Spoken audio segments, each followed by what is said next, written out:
Notice that Ezekiel first identifies himself as an exile. As I was among the exiles.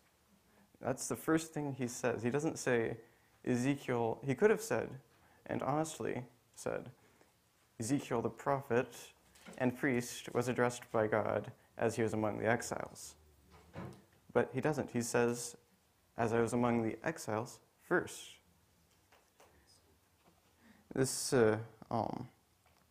I think that this means that he thought of himself as rather ordinary. He didn't think he was such a big shot. He could have gotten all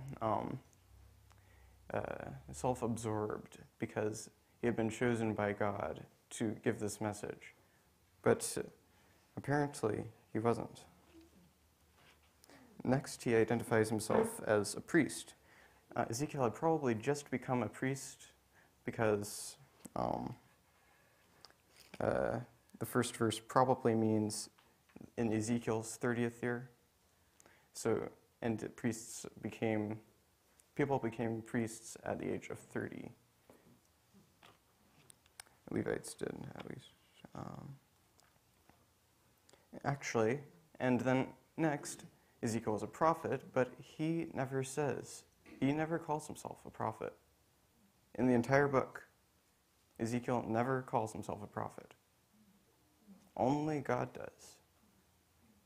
Ezekiel never makes himself bigger than when he started. That's important because we can do great things for God and then get self-absorbed, and that is basically negates what we've done. But Ezekiel doesn't consider himself better than when he started.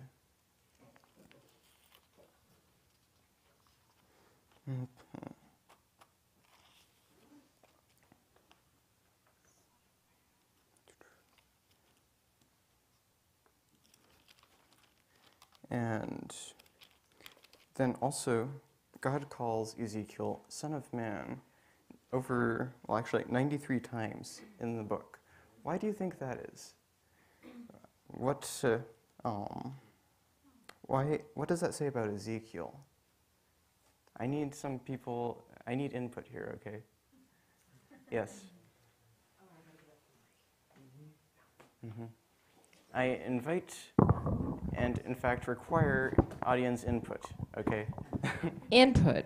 In some translations, it's son of dust. Mm-hmm. Have you come across that? I've heard that. Yeah, and that intrigued me when I was reading this. Son of dust, which gets us back to Adam, who is of the dirt.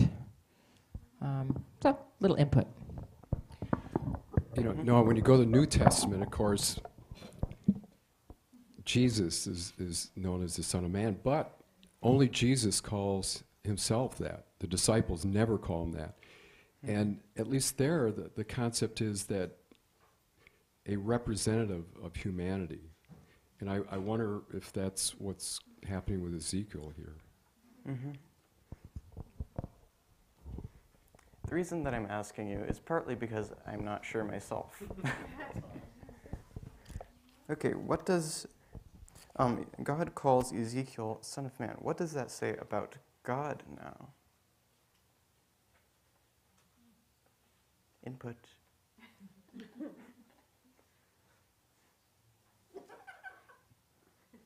Yes?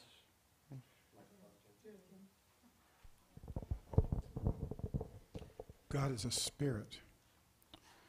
And if he's calling Ezekiel Son of Man, and she mentioned dust, the Lord God made man out of the dust of the earth and breathed into him the breath of life.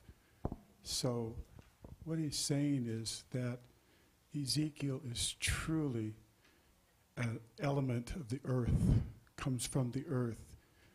God is a spirit. Mm-hmm. God made man in his own image.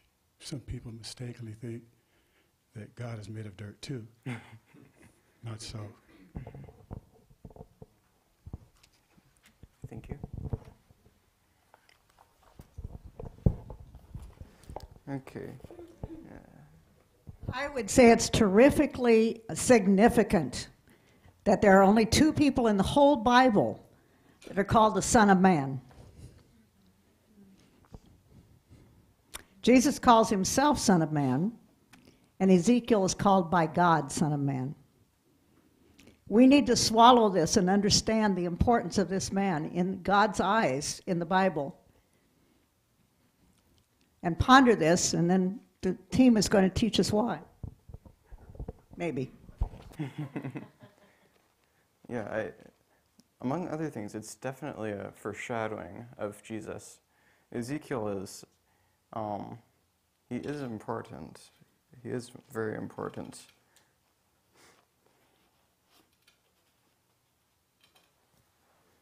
And just to remind you, we're still going over who Ezekiel is. Now, God says that Ezekiel is the watchman or sentry to the house of Israel. I'll talk later about how this relates to individual responsibility if I get there. And also, Ezekiel was very, very obedient. The whole Old Testament is about obedience, but Ezekiel epitomizes obedience.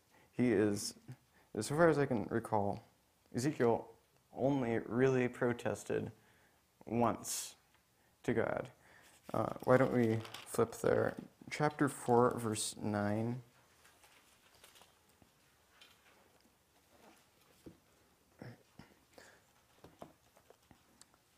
Chapter 4, verse 9.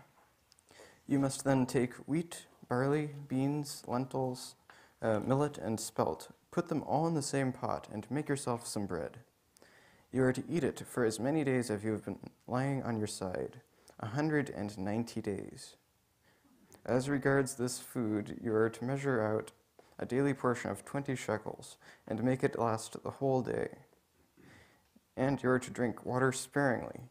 Your drink is to be the sixth of a hin, and to last the whole day. Take this food in the shape of a barley cake, baked where they can see you over human dung.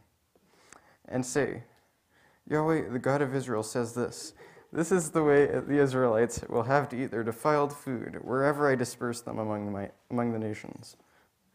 I then said, Lord, Yahweh, my soul is not defiled. From my childhood until now, I have never eaten an animal that has died a natural death or been savaged. No unclean flesh has ever entered my mouth. Very well, he said. I grant you cow's dung instead of human dung. You are to bake your bread on that. Then he said, Son of man, just a minute. I think that's all I need to read. Yes. So Ezekiel got an upgrade to cow's dung. Okay, as a Gentile, I don't understand that, but apparently there's some significance about how the cow's dung was clean and the human dung wasn't. I don't get it. It's all dirty to me.